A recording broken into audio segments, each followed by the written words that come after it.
আজকে যে রেসিপিটা করছি, রেসিপিটা আমার ভীষণই পছন্দ। ৫ থেকে ৬ মিনিট লাগে রান্না হওয়াতে। ভাত বলো, রুটি যেকোনোর সঙ্গে খুব ভালো যায়।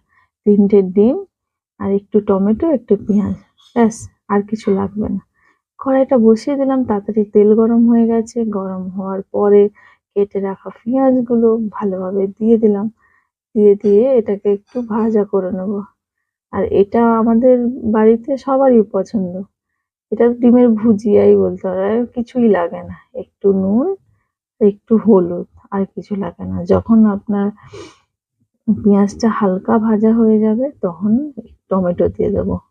টমেটো দিয়ে একটু ভালো করে নেড়ে আসতে হবে। যখন টমেটোটা একটু নরম হয়ে যাবে তারপরে একটু কাঁচা লঙ্কা দিয়ে দিলাম। কাঁচা লঙ্কা যেহেতু কাটলাম না, আমাদের এইটা বাচ্চা খাবে, ওরা ঝাল খেতে পারে না, তাই কাঁচা লঙ্কাগুলো গোটা দিয়ে আমাদের প্রয়োজনে আমরা কেটে খেয়ে নিই।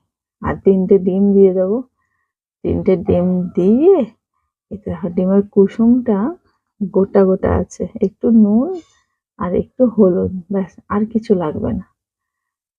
খুব সুন্দর এটা খেতে লাগে। ভাত বা রুটি যখন কিছু রান্না করার থাকে না, যখন ভালো লাগে না যে তো তরকারি করবো, একটা ভাজা খেতে হবে, তখন এটাই তাড়াতাড়ি করে বানিয়ে নিই।